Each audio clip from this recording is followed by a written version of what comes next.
let me diverse just for one moment to show you how quickly this world can change. Okay, very sure. quickly. I indicated that not all world catastrophic events result in a pole shift. Well, I don't believe you're aware, maybe you are, but I don't believe most people are aware that just a few thousand years ago, at 705 BC, a major worldwide catastrophic event occurred. It actually shifted the entire planet, but it was not a pole shift. In fact, during that time, King Hezekiah reigned, and the sun moved backward in the sky. It did not set. It simply, the planet stopped revolving in its current direction, and it moved backward about 10 hours worth, of almost half of a revolution. And then whatever gravitational wave or passing space body affected it, it released it, and then it continued to move forward in the same direction. At that very same time, 705 BC, according to our current calendar, the ancient Chinese, who were great astronomers, they recorded that the sun set twice in the same day. It set, it rose back up from the west, and it set again. Now, that sounds like we were doing the moving. Right. Now, during that time, before that time, we have discovered, it is very well documented over hundreds of years. There are historically 15 ancient calendars that were discovered before that time, that existed before 705 BC. 15 ancient calendars. Every one of those calendars has 360-day years. Every calendar is based on a 360-day year. After that event, every calendar for the next 5 years, all around the planet, all the civilizations changed their calendars. The Assyrians, the Chaldeans, the Egyptians, the Hebrews, the Persians, the Greeks, the Chinese, the Mayans, the Hindus. There's every civilization that existed during that time over the next 5 years readjusted their calendars to 365-day years. Something happened. How did they know this? They knew it because the stars didn't line up. In fact, they took various approaches. It was very interesting. Numus Pompilius, the second king of Rome, recognized the original calendar, but he added 5 days per year to it to adjust.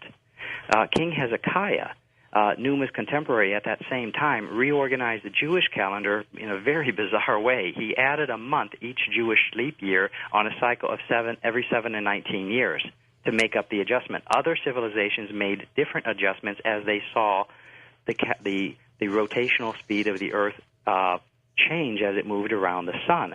So over the period of the next 5 years, all the civilizations caught up to 365-day years. And today, we have 365-day years, but we didn't have that in the immediate past.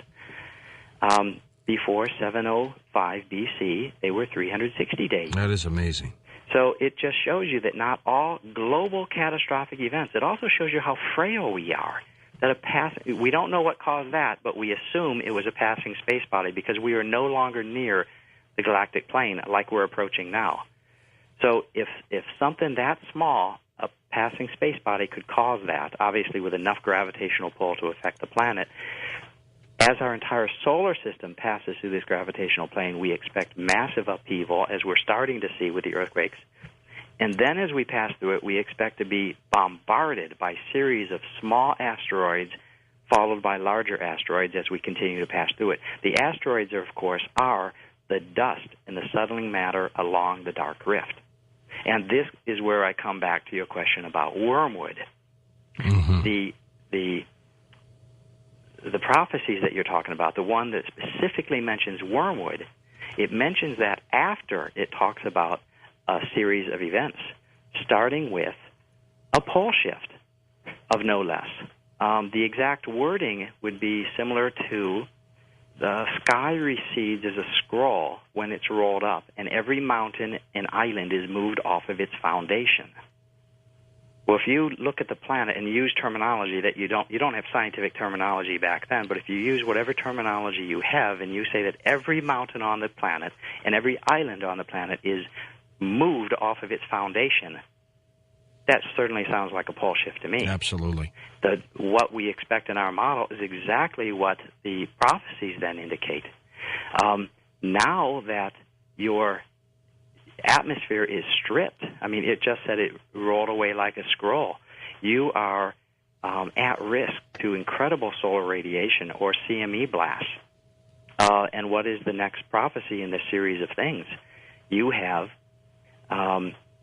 literally, if I can, let me find.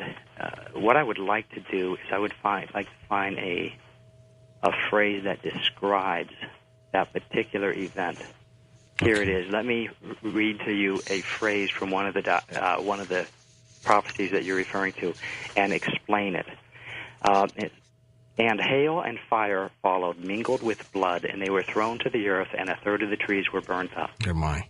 Okay, now, remember, they don't have scientific terms.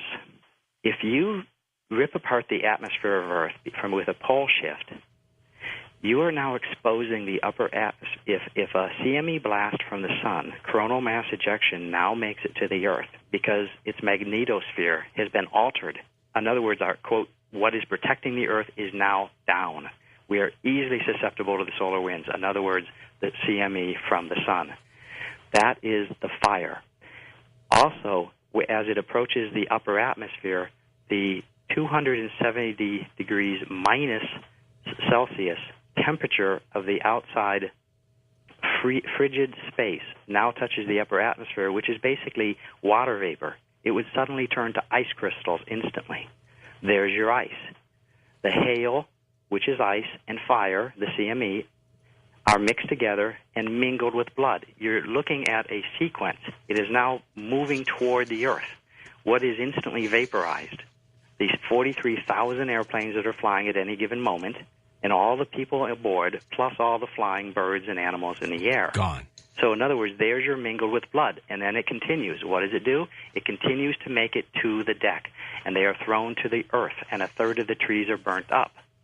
In other words, this is a great sequence of events to describe a simple CME blast that literally fries a third of the planet. But the fact they were able to predict this is Exactly. scary.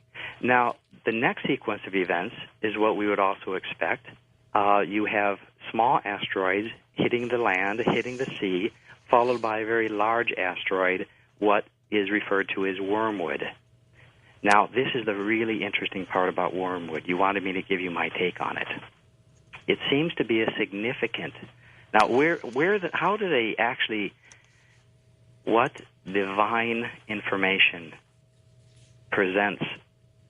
What divine information they acquire in order to give you an exact sequence in such extreme detail that science can't even begin to touch. I mean, I'll have to leave that to you for right now. But they discuss Wormwood not because it's significant so much, but because of what it does next. A very large, what is like a star or an asteroid, falls to the Earth, and the very next thing that happens is a third of the day and a third of the night don't shine. A third of the moon, a third of the stars, a third, etc. But this is not an obscuration. Right. It's not like dust in the air. No, because dust in the air is described next, and it uses different words. This is actually a speeding up of the planet. The asteroid Wormwood actually hits the planet at an angle, so our Earth speed no longer is 365 days. And we now know that it is very simple to alter the spin of the Earth because it happened 705 BC. So basically we have a whole sequence of events. How they could know anything about this is beyond human kin. I'm just telling you that just right up front.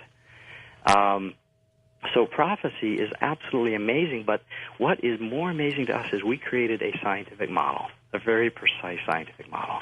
And we see that these prophecies model very precisely what we feel this model would present.